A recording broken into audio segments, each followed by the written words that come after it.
ಸ್ನೇಹಿತರೆ, ಈ ವಿಡಿಯೋದಲ್ಲಿ ಈ ಕೆಳಗಿನ ಮಾಹಿತಿಯನ್ನು ನೋಡೋಣ. 1. ನಿಮಗೆ 40 ವರ್ಷ ದಾಟಿದ್ರೆ ಈ ಟಿಪ್ಸ್ ಪಾಲಿಸಿ. ವಯಸ್ಸಾದಂತೆ ತಲೆ ಕೂದಲು ಉದುರುವುದನ್ನು ಕಡಿಮೆ ಮಾಡಲು ಮೆಂತ್ಯೆ ಕಾಳನ್ನು ನೆನೆಸಿ ತಲೆಗೆ ಹಚ್ಚಿ. ಮೂಳೆಗಳು ಗಟ್ಟಿಯಾಗಲು ಪ್ರತಿದಿನ ಸೂರ್ಯನ ಬೆಳಕಿನಲ್ಲಿ 10 ನಿಮಿಷ ನಿಂತು ವಿಟಮಿನ್ ಡಿ ಪಡೆಯಿರಿ. ರಾತ್ರಿ ಮಲಗುವ ಮೊದಲು ಬಿಸಿ ನೀರಿನಲ್ಲಿ ತುಪ್ಪ ಮತ್ತು ಮೆಂತ್ಯೆ ಪುಡಿ ಹಾಕಿ ಕುಡಿದರೆ ಉತ್ತಮ ನಿದ್ರೆ ಹಾಗೂ ಜೀರ್ಣಕ್ರಿಯೆ ಸುಧಾರಿಸುತ್ತದೆ. ಕೈಯಲ್ಲಿ ಹಣ ನಿಲ್ಲಲು ಹೀಗೆ ಮಾಡಿ. ಪರ್ಸ್ ಎಂದಿಗೂ ಹರಿದು ಹೋಗಬಾರದು. ಹರಿದ ಪರ್ಸ್ ಆರ್ಥಿಕ ಬಿಕ್ಕಟ್ಟನ್ನು ಸೂಚಿಸುತ್ತದೆ. ಕನ್ನಡಿಯನ್ನು ಎಂದಿಗೂ ಮುಖ್ಯ ಬಾಗಿಲಿನ ಮುಂದೆ ಇಡಬಾರದು. ಚಾಕು, ಬ್ಲೇಡ್ಗಳಂತಹ ಕಬ್ಬಿಣದ ವಸ್ತುಗಳನ್ನು ವಾಲೆಟ್ ಅಥವಾ ಪರ್ಸ್ನಲ್ಲಿ ಇಡಬೇಡಿ.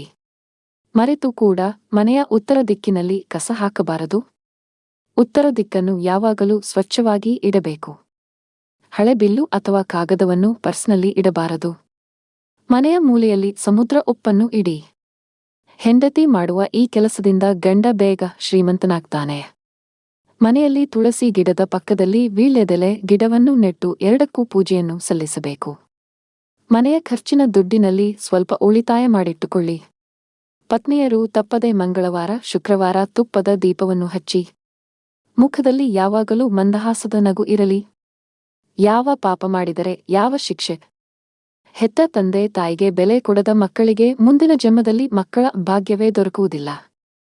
ಯಾವ ಸ್ತ್ರೀ ತನ್ನ ದೇಹವನ್ನು ಮುಚ್ಚಿಕೊಳ್ಳದೆ ಅರೆಬರೆ ವಸ್ತ್ರವನ್ನು ಧರಿಸುತ್ತಾಳೋ ಅವಳು ಕಾಮುಕರ ಕಣ್ಣಿಗೆ ಬಲಿಯಾಗುತ್ತಾಳೆ. ನಮ್ಮ ಹಿರಿಯರು ತಿಳಿಸಿರುವ ಪ್ರಕಾರ ಗಂಡ ಹೆಂಡತಿ ಸೇರಿದ ನಂತರ ಬೆತ್ತಲೆಯಾಗಿ ಮಲಗಬಾರದು. ಗೋಮಾತೆಯನ್ನು ಯಾರು ಕಾಲಿನಿಂದ ಒದೆಯುತ್ತಾರೋ ಅವರು ಹುಟ್ಟು ಕುರುಡರಾಗಿರುತ್ತಾರೆ.